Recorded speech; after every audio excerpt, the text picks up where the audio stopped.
சிவாய நம்ம ஐயா சொல்லுங்க. ஐயா சிவாய சொல்லுங்க ஐயா. இங்க தமிழகத்துல இருந்து அண்ணாமலை இருந்து ஓரம் கட்டி போட்டு தெரியுது. அண்ணாமலை ஓரம் கட்டுறாங்க. ஆமா, எல்லா விவரத்தையும் நம்ம பார்த்துட்டோம். சரி, உங்க கருத்தை சொல்லுங்க கேட்போம். அண்ணாமலையை ஓரம் கட்டினா தமிழ்நாடு பிஜேபி அப்புறம் பழைய மாதிரி தான் ஒத்த ஓட்ட பாஜகன்னு சொல்லுவாங்க. அந்த நிலைமைக்கு போயிடும். நான் சொல்லல, இன்னைக்கு பாருங்க அத்தனை தொண்டர்களும் அண்ணாமலை பின்னாடி தான் இருக்காங்க. புரியுதா உங்களுக்கு? தலைவர்கள் எல்லாம் கவர்னர் கனவுல அவ்வளோ நேரம் மிதந்துகிட்டு இருக்கான் தமிழ்நாட்டுல.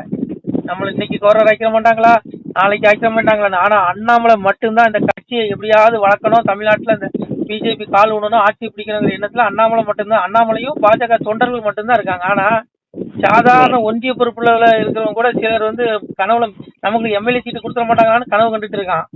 இப்ப இந்த கட்சி எப்படி உருப்படும்? இல்ல அதில் இந்த லட்சணத்துல அண்ணாமலை வேற ஓரம் கட்டுறாங்க. ஓரம் கட்டிட்டு போங்கய்யா, போய் தொலைங்கய்யா. அதனால எதுக்கு மொத்தமா போய் அதிமுக கிட்ட அடமான வச்சிட வேண்டியதானே கட்சிய? இப்போ அதான் செய்வீங்க. இப்போ அதுதான் ஒன்றும் பிரச்சனை இல்லை. அதனால ஏன் ஒண்ணு புரிஞ்சுக்கோங்க, அண்ணாமலையை ஓரம் கட்ட முடியாது. அண்ணாமலை அப்படி ஓரம் கட்டப்பட்டால் ஒருவேளை அண்ணாமலையுடைய வளர்ச்சி பிடிக்காம இவனுக்கு ஏதாவது பண்கொள்ளக்கும் குடைச்சல் கொடுத்தான்னு வச்சுக்கிடுங்க. இங்குள்ள பிஜேபி பெரிய தலைகள்லாம் கொடுத்தான்னா பிஜேபிக்கு தான் நட்டம், அண்ணாமலைக்கு நட்டம் கிடையாது. புரியுதா உங்களுக்கு? வேற ஹலோ, சரி சரி ஐயா, நீங்க ஒன்னும் வருத்தப்படாதீங்க. அண்ணாமலை ஓரம் கட்டுற மாதிரி தெரியுது. சரி, எந்த ஃபங்க்ஷனும் கூப்பிடுறது இல்ல. சரி, அண்ணாமலை கட்சி வரது எல்லாரும் தெரியும். ஆமா. எல்முறை அந்த வளர்த்துருவாரா? அடா போங்கய்யா, அது எது எல்முருகன் என்னத்த சாதிச்சுட்டாருன்னு சொல்லி 2 தடவை மந்திரி பதவி. அடா போங்கய்யா, நீங்க அந்த பிஜேபியை பிடிக்க முடியல. சுத்தமா வயிற்றுச்சலா இருக்கு உனக்கு பண்றது. நான் என்ன கேக்குறேன், உழைக்கிறவனுக்கு பதவியை கொடு. நான் என்ன கேக்குறேன், இன்னைக்கு பிஜேபியில இந்த மந்திரி பதவிக்கு தகுதியான ஆள் யாரு தெரியுமா? பிஜேபியில, தமிழ்நாடு பிஜேபியில மந்திரி பதவி, அப்புறம் இந்த கவர்னர் பதவி, இந்த துணை குடியரசுத் தலைவர் பதவிக்கு தகுதியான நபர்கள் யாருன்னு பாத்தீங்கன்னா பாஜக தொண்டர்கள் மட்டும்தான். தலைவன் எவனுமே கிடையாது. இவனுக்கெல்லாம் சுயநலவாதியா. இவனுக்கு இன்னைக்கு இருக்க போஸ்டிங்காக உட்கார்ந்துருக்கான். இவன் பதவியை புடுங்கி அவ்வளவு பேர் திமுக போய் சேர்ந்துருவான். நாளைக்கு காலையில அத்தனை பேர்ல திமுக போயிடுவான்.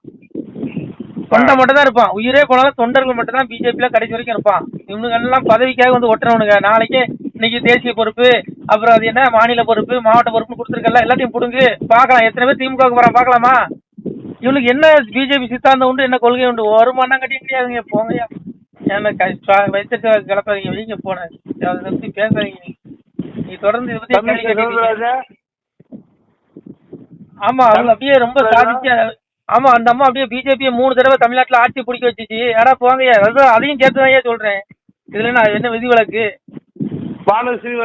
எல்லாம் தான் என்னையா எல்லாத்தையும் சொல்றேன். நீ இவங்களுடைய நோக்கம் என்ன தெரியுமா? எவன் கூட வேணாலும் கூட்டணி வை, எவன் கூட வேணாலும் கூட்டணி வை, எனக்கு சீட்டை கொடுத்துரு. புரியுதா? நான் ஜெயிக்கணும், நான் மந்திரி ஆகணும், என் புள்ள குட்டியெல்லாம் நல்லா இருக்கணும். இதுதான் அவங்க இந்த கும்பலோட எண்ணமே. இவனுக்கு என்னத்த பிஜேபி கிழிச்சிட்டானுங்க சொல்லுங்க? இவங்க எல்லாம் என்னது பிஜேபி கிழிச்சிட்டாங்க? இவங்க போங்கய்யா, இன்னைக்கு உயிரை கொடுத்து கத்துறவன்லாம் இன்னைக்கு ரோட்ல கிடக்கான். எந்த பொறுப்பும் கிடையாது.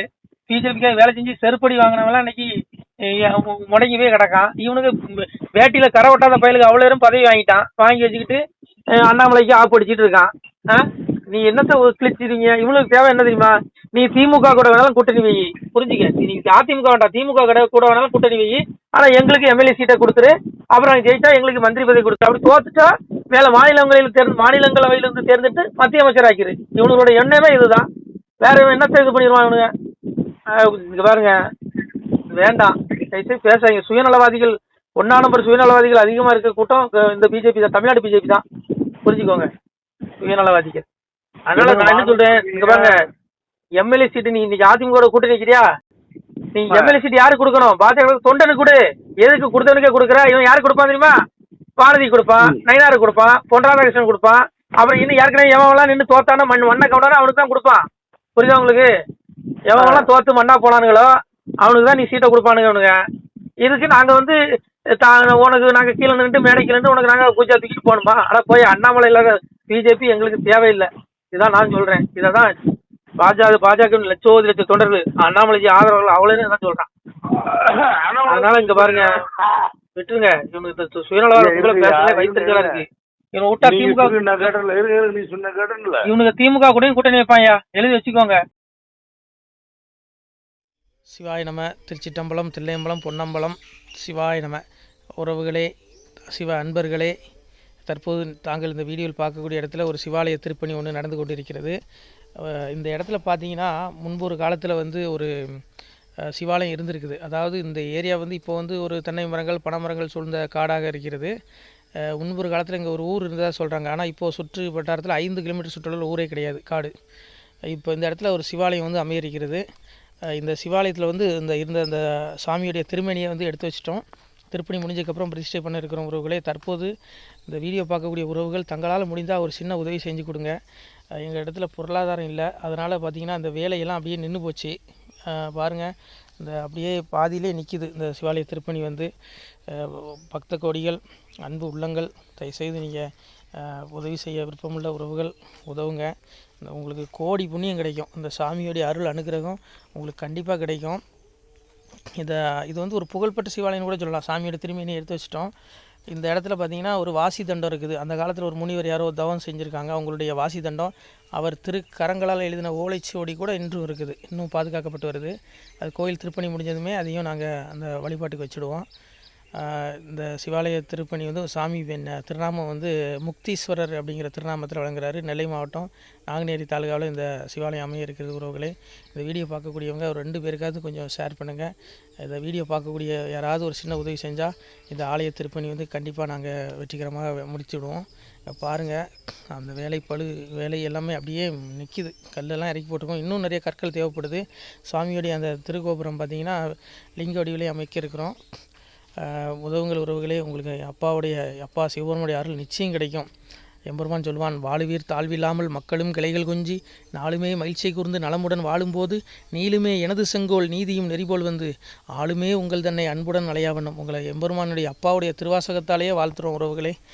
ஆணுடன் பெண்ணும் பெற்று அதிகமாய் செல்வமாகி தானுடன் நினைவுமுற்று தர்மமும் நெறியும் கற்று வேணும் நீள் காலமெல்லாம் வெள்ளியர் உடனே வாழ்ந்து போனுதல் கமலநாதன் பொற்பதம் பெற்று வாழ்வீர். அந்த ஈசனுடைய பொற்பதம் நிச்சயம் கிடைக்கும். உங்களுக்கு இகத்திலும் சுகம், பரத்திலும் சுகம். உங்களுடைய கர்ம வினைகள் மன்னிக்கப்பட்டு உங்களுக்கு நிச்சயம் மோட்ச வீடு கிடைக்கும். இகத்தில் பூரண ஆயுளுடன் நோய் நொடி இல்லாமல் வாழ்ந்து நீங்கள் பரவாழ்வும் பெறுவீர்கள் உறவுகளே. மக்களே, நீங்கள் எல்லாம் வாழ்பொன்னம் பதியிற் சென்று முக்கியமான யுகநில மதிலே தன்னால் கக்கிய பொன்கள் ஸ்வர்ணம் கைமணம் குளிர அன்னம் பொக்கிஷம் நிறைய வைத்து புகழவுண்டு இனிதாய் வாழ்வீர். இந்த இகவாழ்வும் பரவாழ்வும் உங்களுக்கு சுகப்பட அப்பன் ஈசனர்களால் வாழ்த்துகிறோம். இந்த திருப்பணிக்கு உதவி செய்ய ஒரு ஜிபே எண் சொல்கிறோம். இந்த எண்ணில் நீங்கள் உதவலாம். நீங்கள் இந்த எண்ணிலே நீங்கள் தொடர்பு கொள்ளலாம். ஜிபே, ஃபோன்பே, வாட்ஸ்அப் எல்லாம் இந்த நம்பர் தான். 93 85 44 31 06 93 85 44 31 06. இந்த எண்ணில் நீங்கள் உதவலாம், தொடர்பும் கொள்ளலாம். வாட்ஸ்அப்பு இந்த எண்ணு தான், ஜிபே இந்த எண்ணு தான் உறவுகளே. முடிந்தளவுக்கு 2 பேருக்காக ஷேர் பண்ணுங்கள். இந்த வீடியோ பார்க்கக்கூடிய யாராவது ஒருத்தர் சின்ன உதவி, நீங்கள் வந்து பெரிய அளவில் செய்யணும் கூட, நீங்கள் ₹1 நீங்கள் தந்தாலும் மனசார வேண்டி ஏற்றுக்கிறோம் உறவுகளே. உதவுங்கள். முடிஞ்ச அளவுக்கு ஷேர் பண்ணுங்கள். நன்றி. சிவாய நம. திருச்சிற்றம்பலம், தில்லையம்பலம், பொன்னம்பலம். உறவுகளே, நம்ம இந்த இடத்துல வாழ்ந்து மறைந்த ஒரு சித்த மகாபுருஷர் பயன்படுத்திய பல 100 ஆண்டுகளுக்கு முன்பு உள்ள வாசி தண்டம் ஒரு சித்த மகாபுருஷர் பயன்படுத்தியது.